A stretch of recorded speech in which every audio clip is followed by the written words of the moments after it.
Hi, everyone. You've reached S.J. Thomason with Christian-Apologist.com. And I'm really excited to say I have Dr. Fazale Rana here, who is a co-author of this very excellent book called Humans 2.0. And so we're going to talk a little bit about that today. It's on topics that I really wasn't aware of. It says Humans 2.0, Scientific, Philosophical, and Theological Perspectives on Transhumanism. So I think our first question is, what is transhumanism? Because I think a lot of people have never even heard that term, or they might confuse it with, I think, the idea of the transgender movement. So some people might think that, but it's not that at all. No, it's not. And this is an idea that really has its roots probably in the early 1900s with a British geneticist by the name of J.B.S. Haldane, who wrote a book called The Atlas. And this book was kind of a futuristic projection of where science and technology could lead us. And at that time, genetics was a burgeoning scientific discipline. And so Haldane speculated that one day we will be able to take control of the evolutionary process, altering our own genetic makeup, and in doing so, kind of evolve human beings into something that would be maybe improved, or that would improve upon what evolutionary processes had created. Haldane was an atheist, and this idea really was became kind of the fodder for science fiction. I think Huxley's Brave New World was inspired by the book The Atlas, and in the 1950s and 60s, after World War II, when our society became much more technologically oriented, there was a more modern version of transhumanism that emerged that has largely been a fringe idea. And the nutshell here is that transhumanists feel like it is their obligation, that is our obligation, a moral obligation, to use science and technology to essentially improve upon our biological makeup, to make us smarter and more psychologically well-adjusted, to make us physically stronger, and kind of correcting again the flaws of evolution. And through that process, evolve humanity into a set of post-human species where we would take control of our evolution and alter ourselves to such a point that humanity no longer exists, but what exists will be creatures that we have created. And this idea has a very strong religious undertow to it, because the idea here is that science and technology become the mode for our salvation. It's the way that we're going to mitigate pain and suffering in the world. It's the way we're going to promote human flourishing and human progress, with the hope towards creating some kind of utopia. But included in that utopian future is the idea that perhaps human beings could be modified to the point that we have practical immortality, that we could, in effect, live for practically indefinitely. And so you can begin to see how transhumanism is beginning to function like an alternate gospel, an alternative gospel. And I believe that transhumanism is going to be the chief competitor to the Christian gospel in the next several decades. It's going to be a very alluring idea that will attract a lot of people. It will. And I think actually you bring up something, something about it makes it sound like we're sort of playing God. Would Christians maybe take that perspective and think, well, wait a second, God actually gave us our bodies the way they are. We have these diseases that we're prone to get through genetics. For example, you mentioned Alzheimer's and Parkinson's. And of course, some people are predisposed to get certain cancers, and there are all kinds of different diseases that we're sort of tweaking around that. Obviously, it seems like a great idea to people. Yes, let's reduce our potential for diseases. Maybe God gave us these brains to create this sort of technology, but on the other side, does it kind of seem like we're sort of fiddling around with what God created? Yeah, and you ask a really important question, and really a complex question, because with this technology that is really fueling transhumanism, it's not black and white, in the sense that the technology can be used for enormous amount of good, and can actually, from a Christian worldview perspective, help us to fulfill a biblical mandate, to love our neighbor as ourselves. And included in that is to do what we can to mitigate pain and suffering, to try to alleviate diseases and to promote human progress and human flourishing. These are wonderful things that are very much part of the Christian mission to usher in the kingdom of God. But on the other hand, these same technologies could be used to modify our biological makeup and can become it can be used in service to fulfilling or at least pursuing the transhumanist vision. So it's a very complex issue because we don't want to condemn the work or the technology, but and yet on the other hand, we realize, I think, the real potential danger to humanity, really, that transhumanism potentially represents, because it could very well be what ushers in our own extinction, our own demise as a species. And so as Christians, we want to intelligently engage these technologies and the idea of transhumanism in a way that we're really navigating a ledge or a tightrope.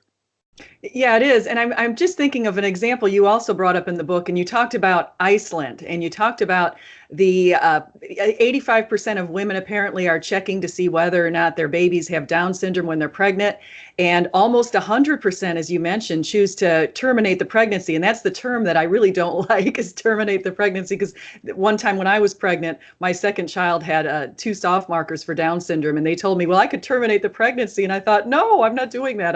I've got a baby inside of me. I don't care how what his makeup is. But that kind of brings in a little bit of fear, where someone might say, well, what happens when we start? What happens if 100% of people choose to terminate these pregnancies, sort of, if you want to use that kind of segue from what we're talking about with transhumanism? Is this a fear that we have?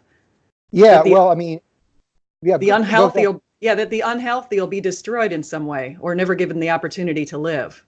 Yeah, that to me is one of the really dangerous issues related to the transhumanism, particularly with CRISPR, Cas9 gene editing. Now the example that you used of Iceland is an example where there's really not gene editing going on. It's just basically genetic screening. And again, if there's a genetic defect, the pregnancy is brought to an end. The pregnancy is terminated, or an abortion is performed. And so by doing that, you can essentially prevent the birth of Down syndrome babies, but you've not really cured people of that genetic disorder. You've just simply not ever permitted people with that genetic disorder to be born.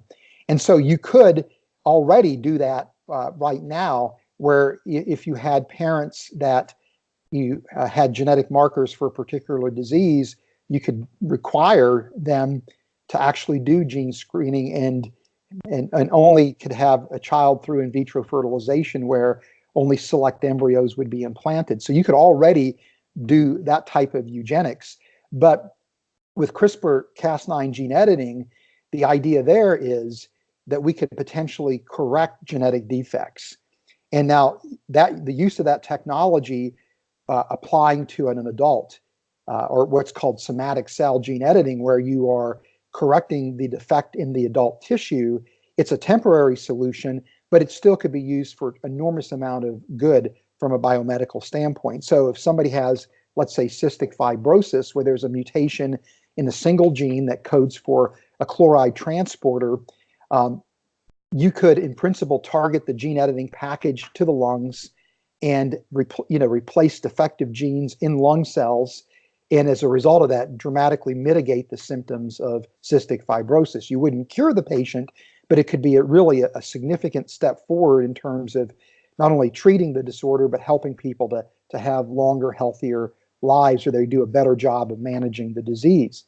Now, of course, the gold standard in the mind of many people is, well, let's just eliminate cystic fibrosis altogether.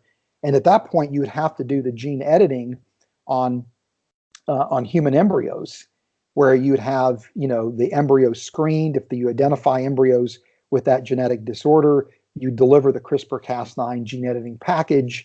And then for those embryos where it's been successful, those would be what you would select to implant, and the others would be destroyed. And that's, again, is a very simplistic description of what turns out to be a much more complicated procedure, from a scientific perspective.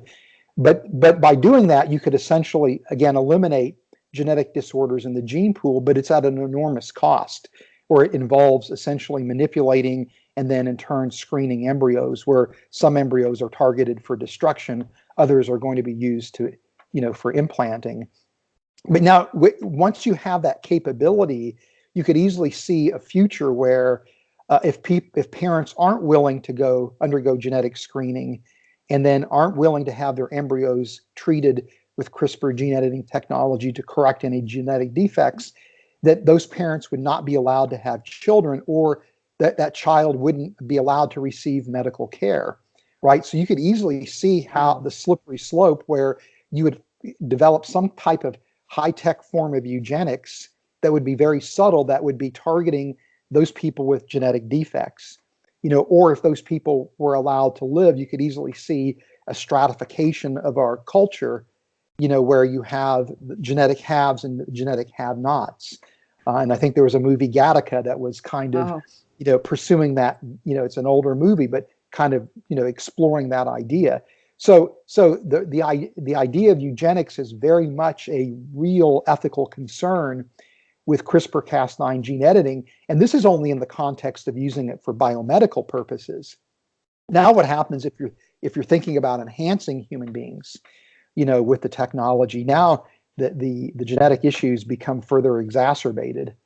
Yeah, you even pointed out somebody who actually injected the CRISPR into himself at a conference, you said, and he said he was the first one to do that. And I thought, wow. So, and then the idea of people, I think you called them, what did you call them? Just like amateurs or DIYers deciding they're going to get a hold of that and just start playing with it for themselves.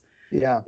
Well, this is the thing that to me is perhaps the most frightening, is that it could very well be that the transhumanist vision is never, at least initially, pursued by responsible biomedical researchers and biotechnologists who already have gotten together voluntarily and have issued guidelines that are not, there's no forced requirement that you adhere to those guidelines, but people doing this work have voluntarily agreed to adhere to these guidelines, to be responsible in terms of pursuing the technology, but not treading into areas that are obviously of ethical concern. And that includes doing gene editing on embryos as well, on human embryos as well.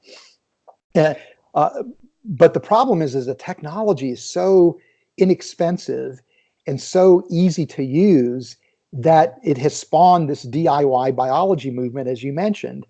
Josiah Zayner is a biochemist who's kind of spearheading it, and so you can go on Amazon and for under $200 order a CRISPR gene editing kit that if you have Amazon Prime, you could get it the next day, and by that evening you could be on your kitchen counter doing some very rudimentary gene editing experiments. And for more money, for several $1,000s, you can get more and more sophisticated kits. And there are people that are actually setting up community labs that provide some of the laboratory facilities that most people wouldn't be able to have, that people can come and have access to and begin to do their own kind of CRISPR gene editing experiments. And so the mindset is, well, this shouldn't belong to the intellectual elites. This should be a technology that everybody has access to. And so if you have somebody like Josiah Zayner who knows what he's doing, you can develop gene editing kits and you can gene edit yourself or other people. And so what's to stop people from setting up companies now to provide, genetic enhancements, not only for adults, but even for parents who want to have children with certain genetic traits, or maybe even to transcend normal biological limits. And so this is really looking like it could turn into the wild, wild west of gene editing, where anything could go.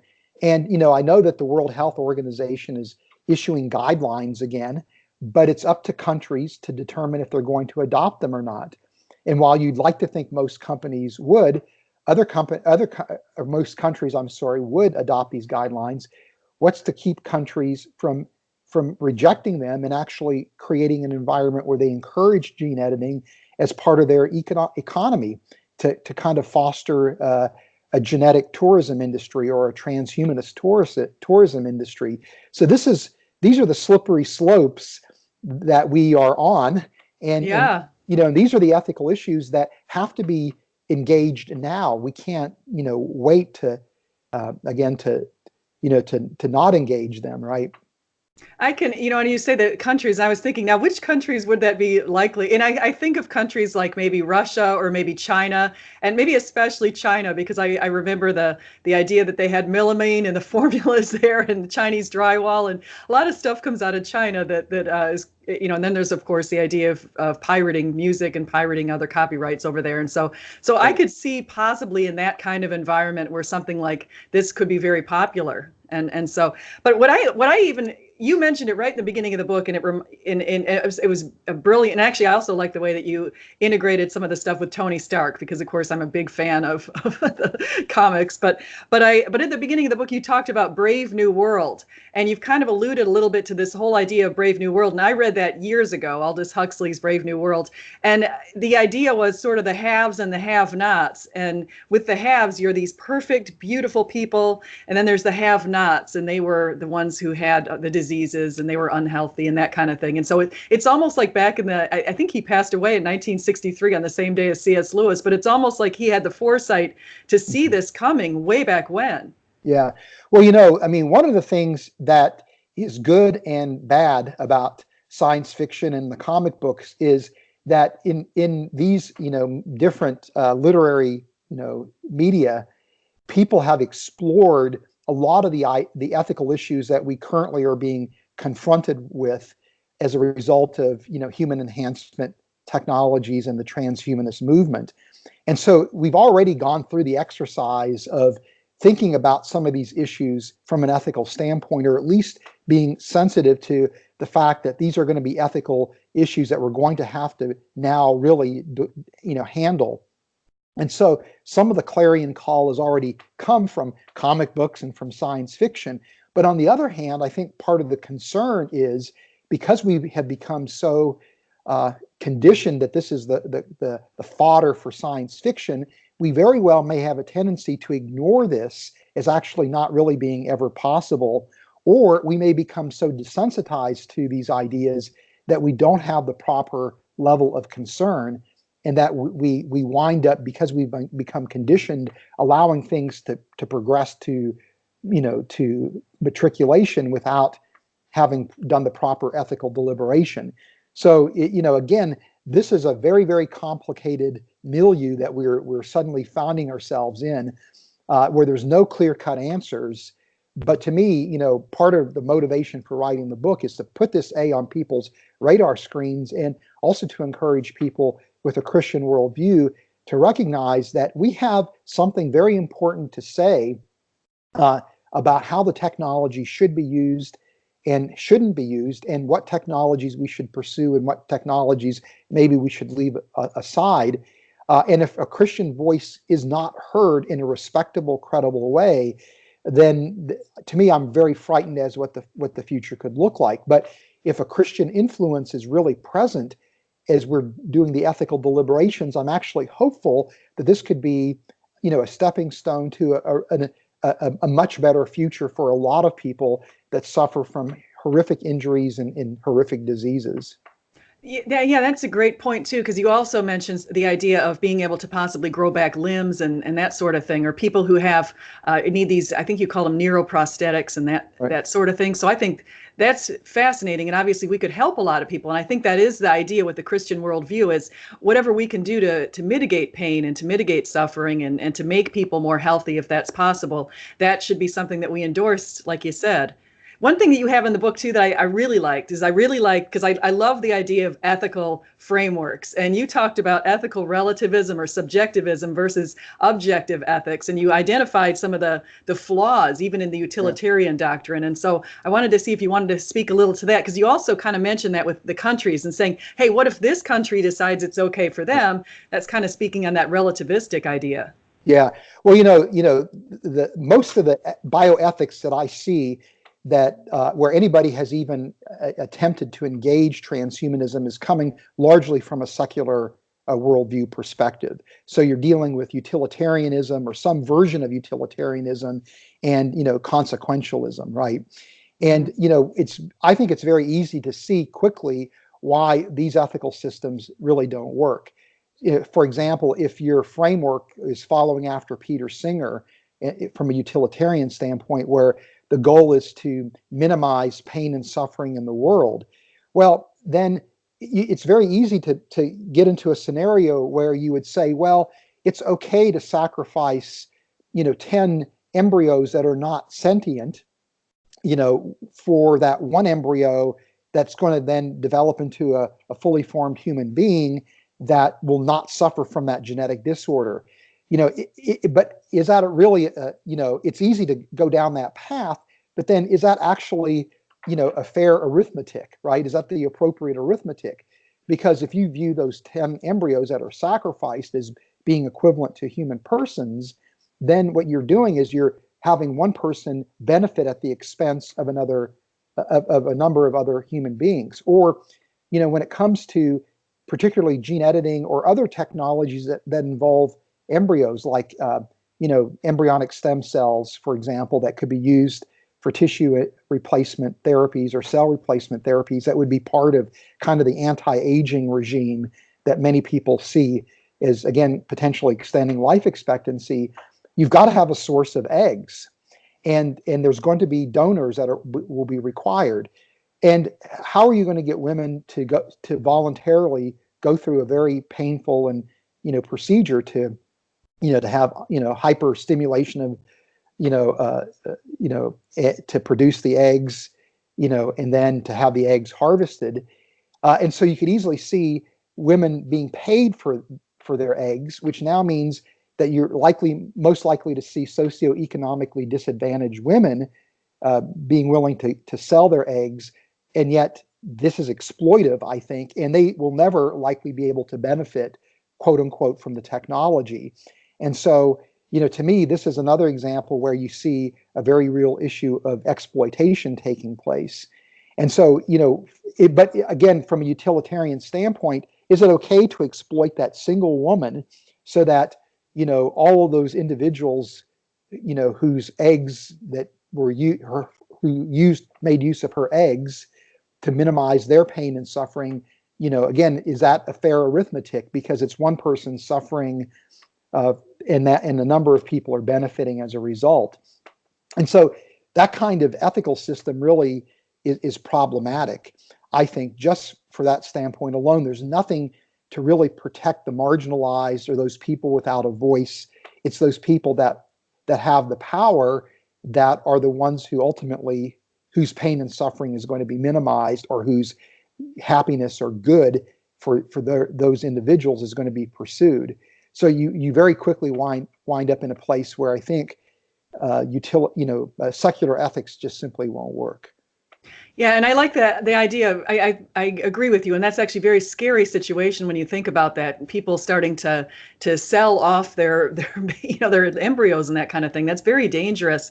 And I like the idea also of pointing out utilitarianism and consequentialism, because I've actually done a little bit of studies on those, and I found that some very negative personality characteristics correspond to those the belief in utilitarianism versus, for example, the idea of being a sociopath or a psychopath. You're more likely to actually have a utilitarian standpoint, apparently, and so that's not something that's a good thing. And the opposite of that is going into the idea of deontological ethics and focusing on what we have a moral duty to do. So right. We have a moral duty to protect human lives, and we have a moral duty to try to avoid pain and suffering. So we try to figure out how we can balance this tricky situation right. in some cases with what we want to do that's morally correct. Right. Well, it's interesting because people that work in bioethics have pointed out that these advances, number one, are happening so rapidly that nobody has time to properly deliberate on them, even in flawed ethical frameworks.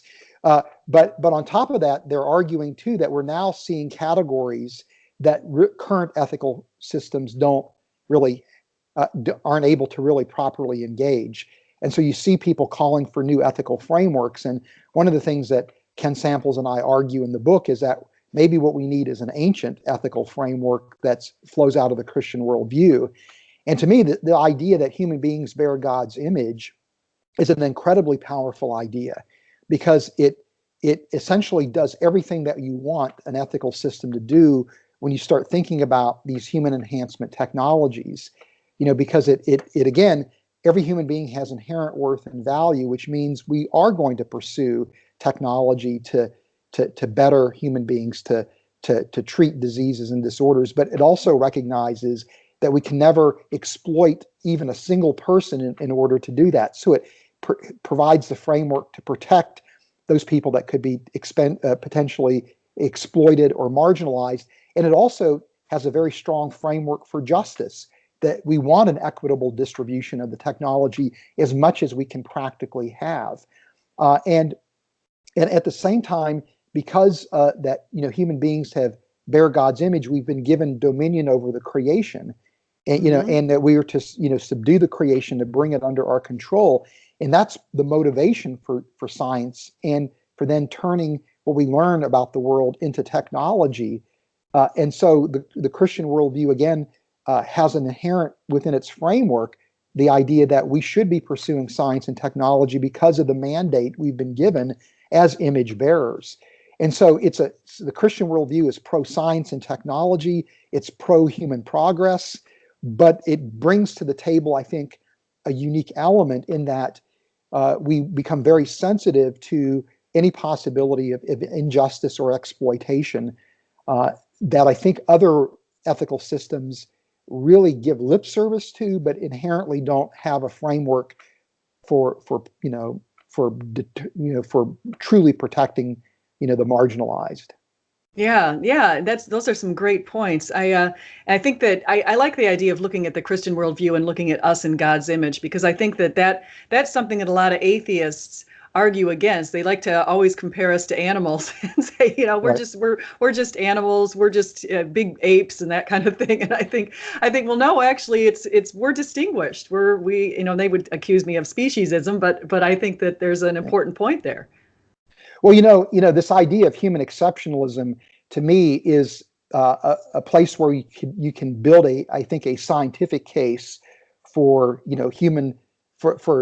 humans being made in God's image, because for those anthropologists who are willing to agree that we do seem to be exceptional as human beings compared to other creatures, the qualities that they think that make us exceptional are qualities that I think are scientific descriptors of the image of God. But what's interesting is there's many people who advocate for transhumanism who argue that transhumanism is going to put to death the idea of human exceptionalism. And of course, because what's motivating transhumanists is the idea that we are inherently flawed, being the product of an evolutionary history. And if we now use technology to improve upon our humanity, making us stronger, smarter, more psychologically well-adjusted, that just goes to show you that as we are as human beings is really nothing special, nothing worth talking about. But one of the points that we make in the book, and I've made elsewhere, is that actually transhumanism to me is one of the most powerful and compelling reasons to actually think that we are exceptional as human beings, because human beings are the only creature that has ever existed that has even entertained the prospect of taking control of our own, quote unquote, evolution and creating post-human species. And so in order to be able to even conceive of that and have the technology to do that means that we must be exceptional, particularly if we're the only creature to do that. And, it's real instructive because if you look at Neanderthals, they were on Earth longer than human beings have been on Earth. And their technology was crude compared to the technology that we see associated with modern humans when we first appear, but it didn't undergo any kind of evolution whatsoever. It was relatively static, whereas human beings appear on the scene, and even though our technology when it first appeared was more sophisticated than Neanderthals, it was still archaic. And yet within, I think about 100,000 years, we've gone from archaic technology to putting people on the moon to developing gene editing kits that we can use now to alter our own genetic makeup. And so even the notion that we can fulfill the transhumanist vision is essentially only possible because we are exceptional as human beings. And so that to me is the grand irony, is that while transhumanists see their movement is putting an end to human exceptionalism, and it's actually making the most convincing case I've ever seen for human exceptionalism. Yeah, that's great. That's an amazing case. It's something else that you mentioned in the book, and I keep thinking about is this idea of aging and the aging process, and people talking about slowing down the aging process. And my fear is because I look back to now, I don't know how different people interpret Genesis, and they interpret Adam and Eve and how long they lived. But if you look back to Genesis, when they did talk about whether or not this is considered a metaphor or not, the people who were the patriarchs and matriarchs basically were supposedly living around 900 years. So that didn't work out so well when we lived so long. They ended up killing each other and acting really murderous. And that's why what happened to Noah's, all of the people surrounding Noah happened. And according to the book, then after that, God shortened people's lives to a max of about 120 years. Yeah. And so if this idea of transhumanism comes about where they're actually able to extend our lives quite a bit, I would think we'd have a pretty big impact on the planet in a very negative way because of global warming issues and just population increases. And what do you think about that? Yeah, well, if there's going to be something that will make transhumanists of us all, it's going to be anti-aging technology. And the reason why I say that is because people intuitively have pause for thought when you start thinking about, I'm going to permanently modify my genetic makeup, or I'm going to permanently modify the genetic makeup of my child. Or people will have pause for thought about, do I really want to integrate myself with a machine? Am I going to lose my identity?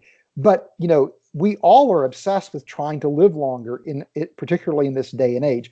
We all are taking supplements. We all are trying to eat the right foods. We all exercise. We go for preventative medicine checkups. We are just obsessed with trying to extend our lifespans and improve the quality of our lives as we live longer.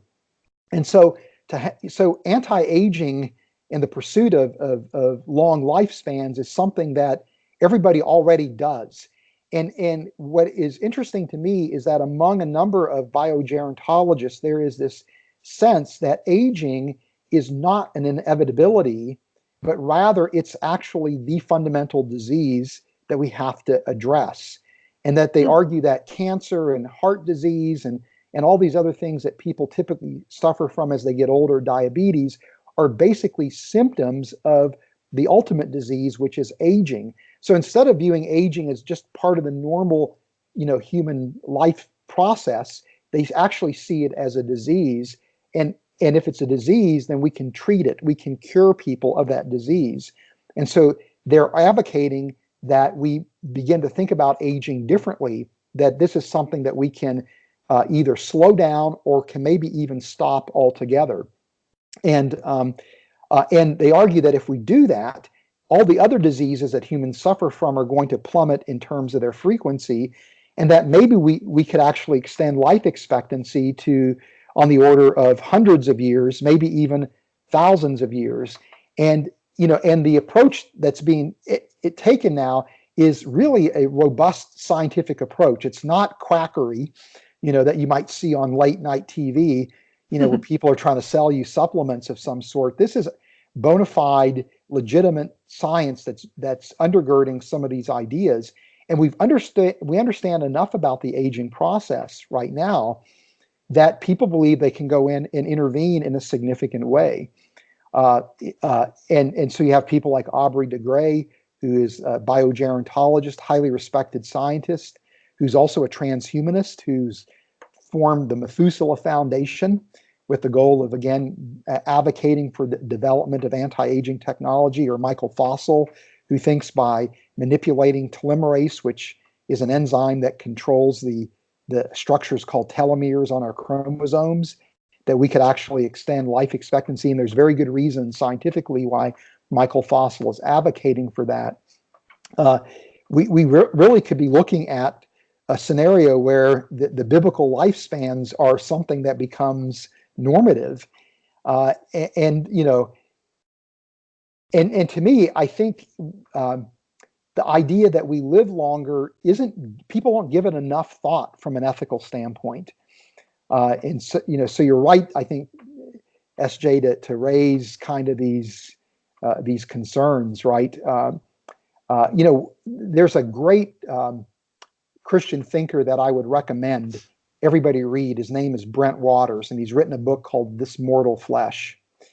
I think that's the name of the book, or Thy Mortal Flesh. And he actually has a discussion about the impact, the ethical impact of extending life expectancy. And he talks about this idea of a loss of natality. And what is meant by that is that as human beings, we realize that our lifetimes are finite, and that really because of that, we invest in our children.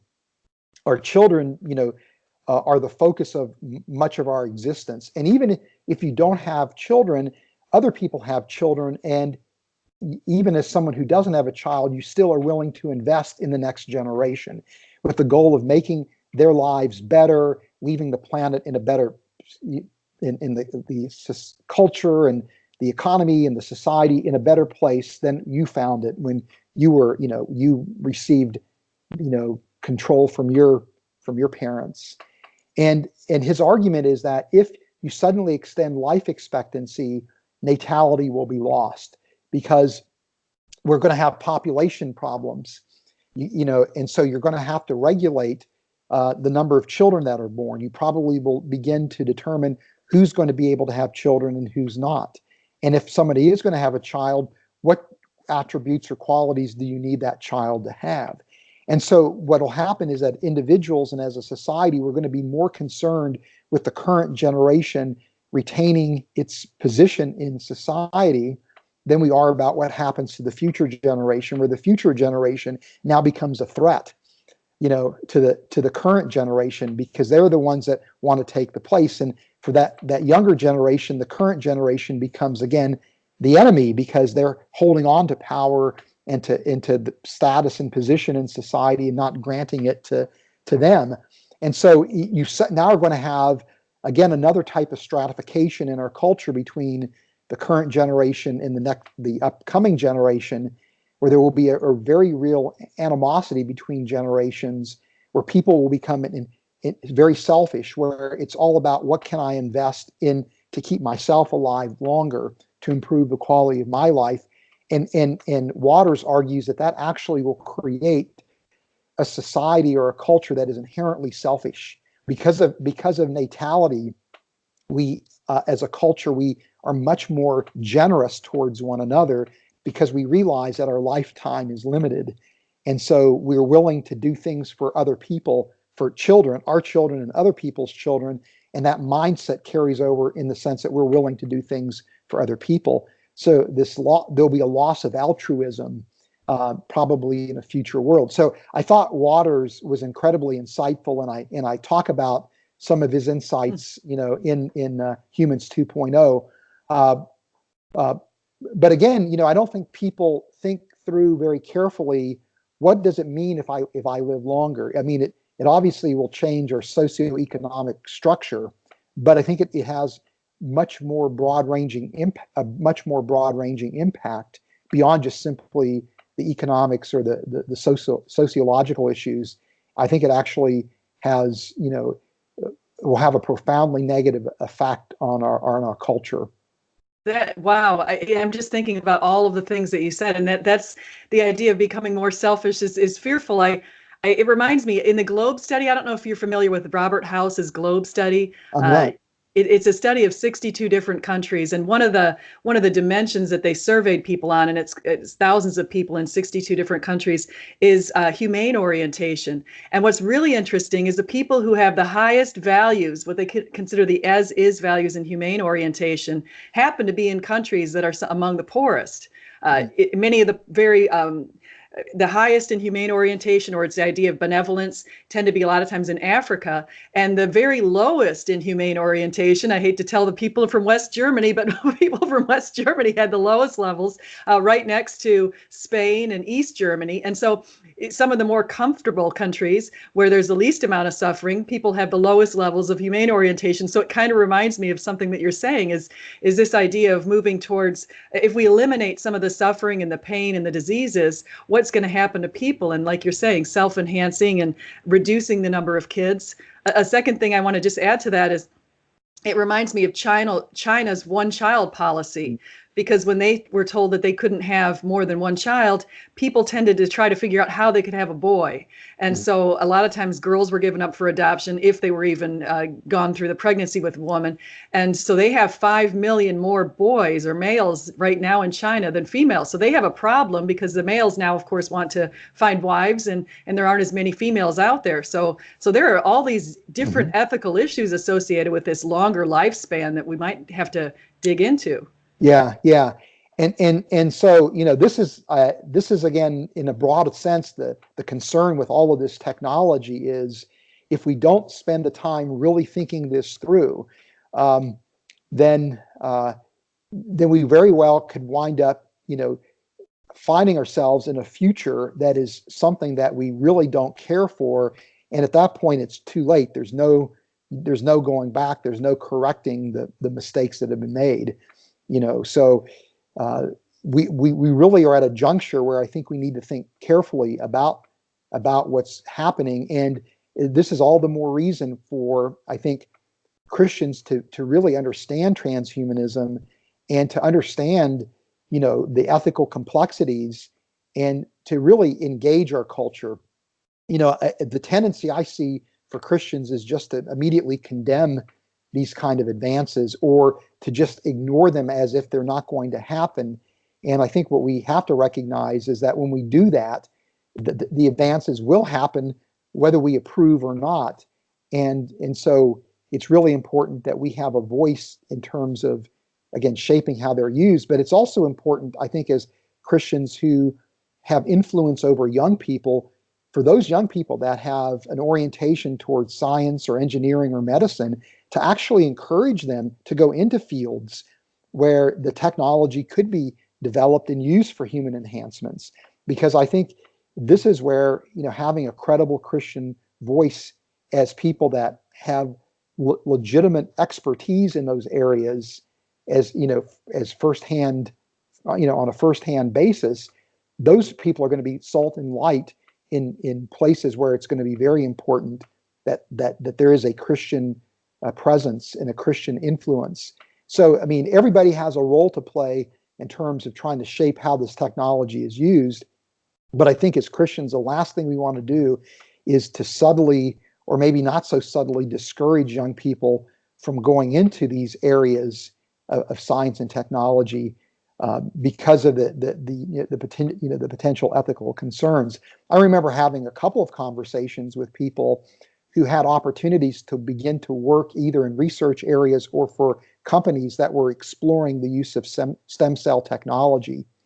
And my advice to them was, you could avoid going into those areas because of the ethical concerns, or you could look at it that you go into those areas with the idea that, maybe there are going to be things that are happening that you don't agree with ethically, but because you're there and because you will hopefully do good work and be respected, you actually have a chance to shape how the company or how that research program is actually executed in a way that actually moves it towards something that's more ethical, or at least gives people that are doing that work some greater pause for thought. So, I think this idea that we want to be, we want to make the hard decision of not pursuing something or going into something because we don't agree with the ethics, maybe that's all the more reason we ought to be going into those areas, because we have a chance to actually influence, maybe more so than we think.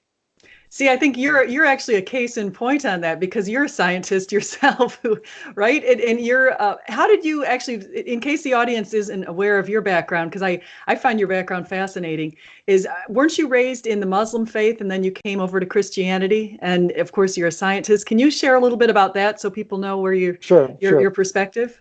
Yeah, well, I did grow up in a home that where my father was a Muslim. He was very devout. He was progressive in his Islamic theology, but he was very devout as a Muslim, and uh, and he didn't really force Islam on my brother and I as we were growing up. But when I was a teenager, I seriously entertained Islam. So I began to read from the Quran. I learned how to pray and spent about a year and a half seriously exploring Islam, and then decided that this wasn't for me, and wasn't really at that point sure if even God existed. And so as I went off to college I basically became an agnostic, and I felt like a scientific worldview was the best way to explain the origin and the design and the history of life. And it was really in graduate school that I came to the conviction that there had to be a creator based on the elegant design of biochemical systems. And that opened me up to asking the question anew, who is this creator? And it was providentially through the encouragement of a pastor to read the Bible that I picked up a Bible for the first time as a 23-year-old and read through the Gospel of Matthew. And it was the Sermon on the Mount that had an enormous impact on me, and was critical in convincing me that I was a sinner and that Christianity was true, and the way for salvation was through the person of Christ. And so from that point in time, I've spent my life as a scientist really asking the question, how do I live a life as a scientist that's in such a way that I'm also devoted to Christ. And so I've wrestled through that issue through graduate school, through my early career in research and development, and then decided that one of the most important things I could do is actually work with a ministry like Reasons to Believe, just to show how science is not at odds with the Christian faith, but provides evidence for Christianity, and also gives us a framework for how to think about science and technology that, again, is useful for things like transhumanism or advances that are happening in other areas of biotechnology like synthetic biology. Hmm.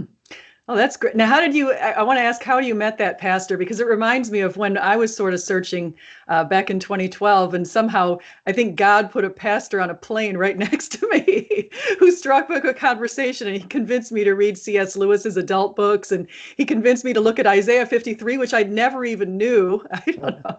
And so how did you find this pastor? Well, I was dating my wife to be at the time, and she grew up in a Christian home and kind of drifted away from her faith, and was invited to go to an Easter service by her mother. And so she went to this service and rededicated her life to Christ. And so she began to share with me, and we were engaged to be married at the time.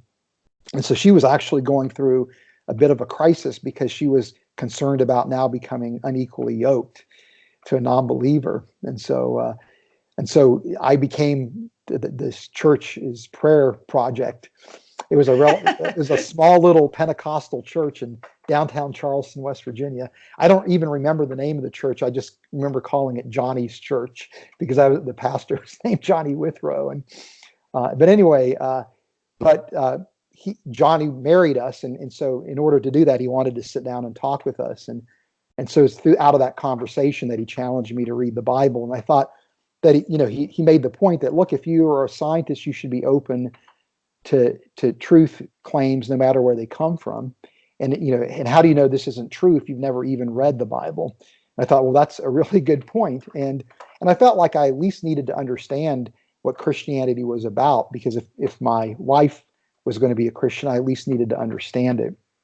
And so that's what motivated me to read, um, the scriptures. But Yeah, and it was really the Sermon on the Mount that was just so impactful. But I see God at work throughout. I mean, really throughout the whole process. Because interestingly enough, when I was an undergraduate, I was at a um, small school in West Virginia State College, and this was in the 1980s when the trial was taking place in Arkansas. Maybe it was, gosh, I can never remember the name of the court case, but this was when the young Earth creationism movement was trying to introduce creation science into the science curriculum.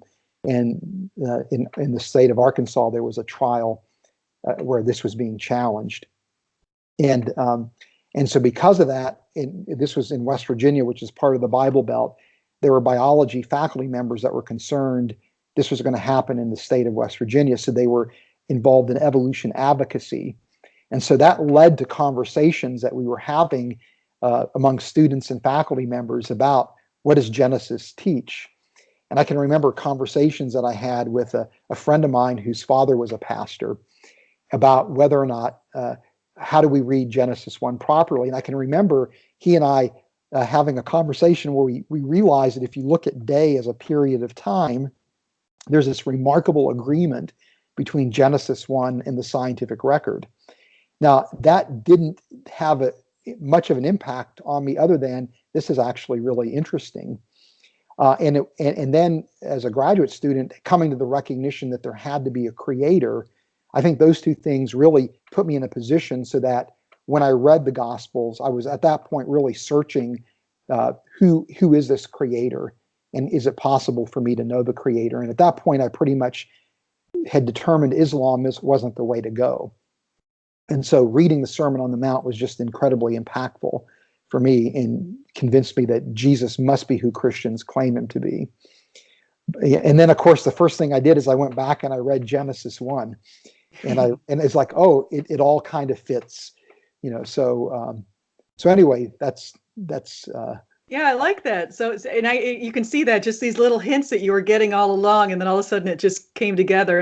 And I don't know if I've ever heard anyone say that Sermon on the Mount was what brought them back, but I love the Sermon on the Mount. So I think that's great that influenced you in such a positive way. Well, to me, it's what I love about the passage is, you have Jesus teaching about if you want to live an authentically righteous life, then you need to adhere to my teachings. And so as I was reading this, it's like, I agree. This is exactly how everybody should live.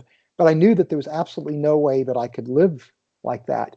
And so the person of Christ, to me, even in that passage, is someone who was simultaneously very winsome, somebody that I just liked and I wanted. I was very impressed with the person of Christ, even though his teaching was condemning me. Excuse me. So even though his teaching was condemning me, I still found him to be very attractive as a person. Yeah, he is. And that's actually one of the ways that I came back, as I mentioned that pastor, but he pointed me to C.S. Lewis's book, and the trilemma is the idea, because I was in the phase where I thought I wasn't sure Christ had resurrected. I was a very weak Christian, and I just really wasn't sure. And the trilemma made me think, wait a second, he didn't claim he's just a great teacher. He didn't say he's this moral guide, a person who's a guidance counselor, essentially. He didn't say any of that. He basically made the claim that he is Lord. And so either you can accept that or don't. So I really like that C.S. Lewis did that, because that passage to me was the game changer. That opened the door. And so well, listen, I've had you longer than we initially agreed upon. I know we talked about a half hour, so I've really enjoyed this conversation, and I want to recommend everyone picks up a copy of this book, Humans 2.0. You've co-authored it with Ken Samples, so I'll mention Ken Samples, and it's a fascinating book. And I think that people need to really think about these deep ethical issues. And I think that we need to, like you said, we need to focus on thinking through this entire, what are the consequences of all of the things that we have the potential to be able to do. And so did you want to mention where people can find you, or any other closing ideas? Yeah. Well, if people are interested in learning more about me and my work, they can go to reasons.org. That's the website for the organization that I work for, Reasons to Believe, reasons.org. And they can get a copy of the book, Humans 2.0, there. Or you can go to Amazon as well. And on Amazon, you can either get the physical book or a Kindle version of the book, if you'd like. So, and I hang out on Facebook and Twitter, so people can connect with me there as well. Yeah, and so you're RTB underscore FR, yeah. FRANA. Okay, excellent. Yeah, so I know that I found you on Twitter too. So people can find you on social media. We can find you there. I want to say thank you so much for coming on. It's just been a tremendous pleasure, and it's going to be a great thing for our viewers to be able to watch this and to learn more about some very interesting things. And I think it might not even be a bad idea to read, if you haven't read it yet, to read also Aldous Huxley's book, Brave New World, because it does kind of correspond.